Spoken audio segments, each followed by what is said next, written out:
اور رسول اللہ صلی اللہ علیہ وسلم نے ایک صبح دجال کا ذکر کیا تو آپ صلی اللہ علیہ وسلم نے اس کی حقارت اور اس کے فتنے کی سنگینی بیان کرتے ہوئے دوران گفتگو آواز کو بلند اور پست کیا، حتیٰ کہ ہم نے گمان کیا کہ وہ مدینہ کی کھجوروں کے جھنڈ میں ہے۔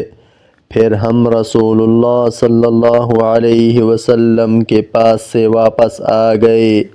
جب بعد میں پھر آپ صلی اللہ علیہ وسلم کے پاس گئے تو آپ صلی اللہ علیہ وسلم نے ہم پر دجال کے خوف کا اثر جان لیا اور فرمایا، کیا معاملہ ہے؟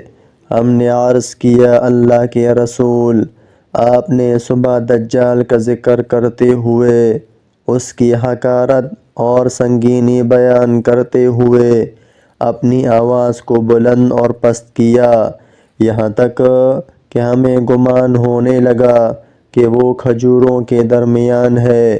آپ صلی اللہ علیہ وسلم نے فرمایا، دجال کے علاوہ دوسری چیزوں سے میں تم پر زیادہ ڈرتا ہوں۔ اگر وہ نکلے اور میں تمہارے بیچ موجود ہوں تو میں تمہاری جگہ خود اس سے نمٹ لوں گا، اور اگر وہ نکلے اور میں تمہارے بیچ موجود نہ رہوں تو ہر آدمی خود اپنے نفس کا دفاع کرے گا، اور اللہ ہر مسلمان پر میرا خلیفہ جانشین ہے۔ دجال گھنگریالے بالوں والا جوان ہوگا، اس کی ایک آنکھ انگور کی طرح ابری ہوئی ہوگی، تو ان میں ایسے عبد العزیٰ بن قطن سے تشبیہ دیتا ہوں، پس تم میں سے جو شخص اسے پالے اسے چاہیے کہ وہ سورۃ الکہف کی ابتدائی آیات پڑھے۔ وہ شام اور عراق کے درمیان سے نکلے گا اور دائیں بائیں فساد پھیلائے گا۔ اللہ کے بندو، ثابت قدم رہنا۔ ہم نے عرض کیا، اللہ کے رسول، روئے زمین پر ٹھہرنے کی اس کی مدت کیا ہوگی؟ آپ صلی اللہ علیہ وسلم نے فرمایا، 40 دن۔ ایک دن 1 سال کے برابر ہوگا، ایک دن 1 مہینے کے برابر ہوگا، ایک دن ہفتہ کے برابر ہوگا، اور باقی دن تمہارے دنوں کی طرح ہوں گے۔ ہم نے عرض کیا، اللہ کے رسول، بتائیے، وہ ایک دن جو 1 سال کے برابر ہوگا، کیا اس میں ایک دن کی نماز کافی ہوگی؟ آپ صلی اللہ علیہ وسلم نے فرمایا، نہیں، بلکہ اس کا اندازہ کر کے پڑھنا۔ ہم نے عرض کیا، اللہ کے رسول، زمین میں وہ کتنی تیزی سے اپنا کام کرے گا؟ آپ صلی اللہ علیہ وسلم نے فرمایا، اس بارش کی طرح کہ جس کے پیچھے ہوا لگی ہوتی ہے اور وہ بارش کو نہایت تیزی سے پورے علاقے میں پھیلا دیتی ہے۔ وہ کچھ لوگوں کے پاس آئے گا، انہیں دعوت دے گا تو وہ اس کو جھٹلائیں گے اور اس کی بات رد کر دیں گے، لہٰذا وہ ان کے پاس سے چلا جائے گا، مگر اس کے پیچھے ان انکار کرنے والوں کے مال بھی چلے جائیں گے۔ ان کا حال یہ ہوگا کہ ان کے پاس کچھ بھی نہیں رہے۔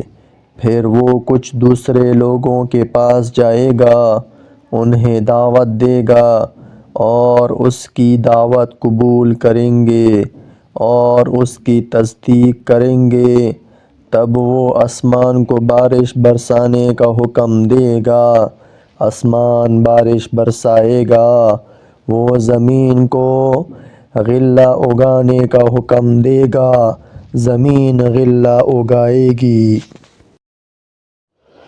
ان کے چرنے والے جانور شام کو جب چراگاہ سے واپس آئیں گے تو ان کے کوہان پہلے سے کہیں زیادہ لمبے ہوں گے، ان کی کوکھیں زیادہ کشادہ ہوں گی اور ان کے تھن کامل طور پر دودھ سے بھرے ہوں گے۔ پھر وہ کسی ویران جگہ میں آئے گا اور اس سے کہے گا اپنا خزانہ نکال، پھر وہاں سے واپس ہوگا تو اس زمین کے خزانے شہد کی مکھیوں کے سرداروں کی طرح اس کے پیچھے لگ جائیں گے۔ پھر وہ ایک بھرپور اور مکمل جوان کو بلائے گا اور تلوار سے مار کر اس کے 2 ٹکڑے کر دے گا، پھر اسے بلائے گا اور وہ روشن چہرے کے ساتھ ہنستا ہوا آ جائے گا۔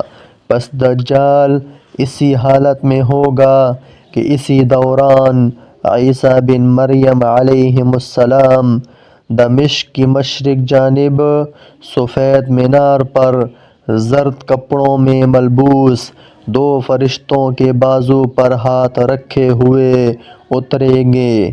جب وہ اپنا سر جھکائیں گے تو پانی ٹپکے گا اور جب اٹھائیں گے تو اس سے موتی کی طرح چاندی کی بوندیں گریں گی۔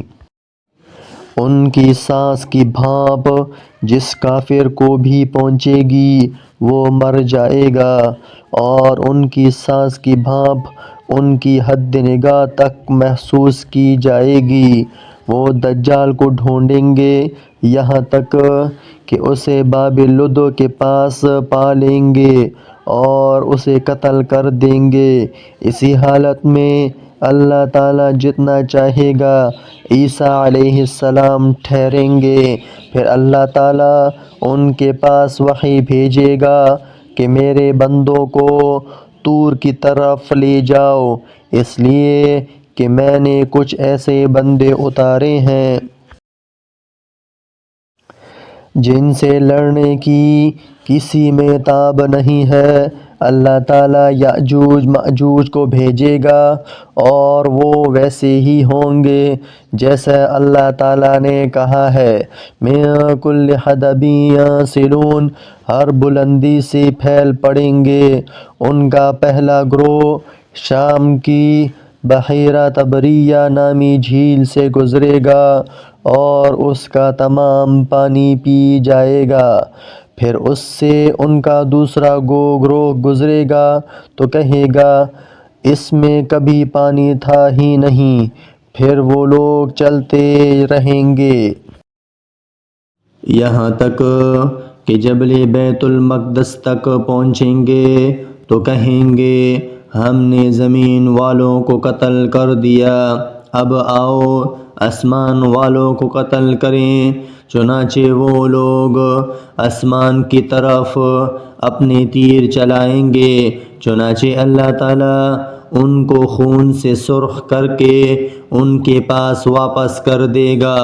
اس عرصے میں عیسیٰ بن مریم علیہ السلام اور ان کے ساتھی گھیرے رہیں گے یہاں تک کہ شدید قحط سالی کی وجہ سے اس وقت بیل کی ایک سری ان کے لیے تمہارے 100 دینار سے بہتر معلوم ہوگی۔ چیزیں اس قدر مہنگی ہوں گی۔ پھر عیسیٰ بن مریم اور ان کے ساتھی اللہ کی طرف متوجہ ہوں گے تو اللہ تعالیٰ یاجوج و ماجوج کی گردنوں میں ایک کیڑا پیدا کر دے گا جس سے وہ سب دفعتاً ایک جان کی طرح مر جائیں گے۔ عیسیٰ اور ان کے ساتھی پہاڑ سے اتریں گے تو ایک بالشت بھی ایسی جگہ نہ ہوگی جو ان کی لاشوں کی گندگی، سخت بدبو اور خون سے بھری ہوئی نہ ہو۔ پھر عیسیٰ علیہ السلام اور ان کے ساتھی اللہ کی طرف متوجہ ہوں گے، اور اللہ تعالیٰ ایسے بڑے پرندوں کو بھیجے گا جن کی گردنیں بختی اونٹوں کی گردنوں کی طرح ہوں گی۔ وہ لاشوں کو اٹھا کر گڈھوں میں پھینک دیں گے۔ مسلمان ان کے کمان، تیر اور ترکش سے 7 سال تک ایندھن چلائیں گے۔ پھر اللہ تعالیٰ ان پر ایسی بارش برسائے گا جیسے کوئی کچا اور پکا گھر نہیں رک پائے گا۔ یہ بارش زمین کو دھو دے گی اور ایسے آئینے کی طرح صاف شفاف کر دے گی۔ پھر زمین سے کہا جائے گا اپنا پھل نکال اور اپنی برکت واپس لا۔ چنانچہ اس وقت ایک انار ایک جماعت کے لیے کافی ہوگا۔